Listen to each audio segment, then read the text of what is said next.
If you're thinking about buying a property in Bali, watch this first.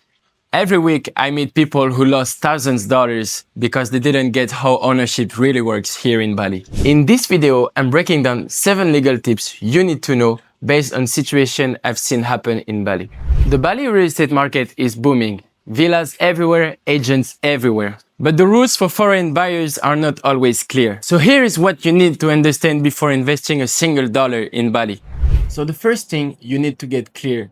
As a foreigner in Indonesia, you cannot own freehold. That is called Hak Milik, and it's only for Indonesian citizens.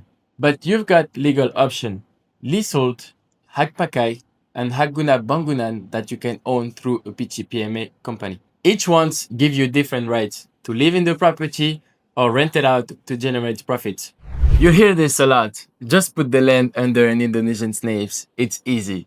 Yeah, it's easy until it goes wrong. That's the biggest trap foreigners fall into. With the nominee setup, the villa is legally not yours.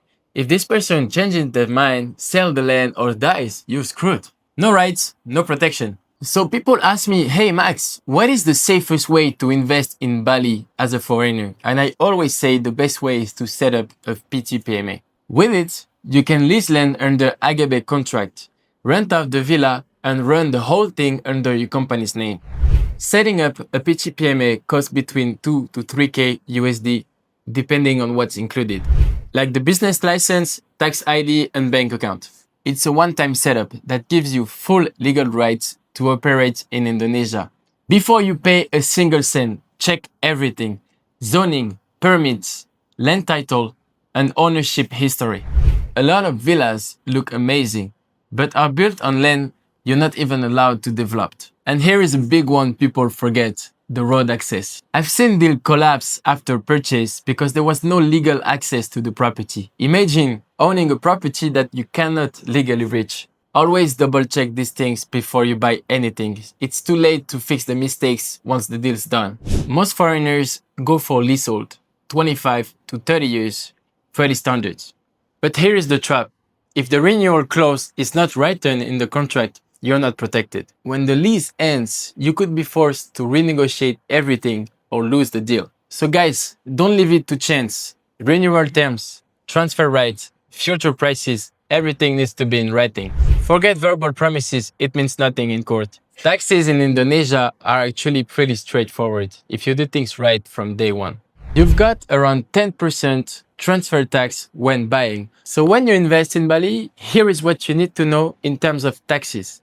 Around 10% for the transfer tax, a small annual tax on the land, 10% tax on the incomes of the property, and if you're renting through PTPMA, you need to count the corporate tax on the net profits. The key, stay clean. Keep everything transparent. Names, contracts, taxes. Many investors get stuck selling because of messy papers and unpaid taxes, so do it right from the start. Before you sign anything, take the time to inspect your villa. Really inspect it. Check the structure, the plumbing, and the electrical system.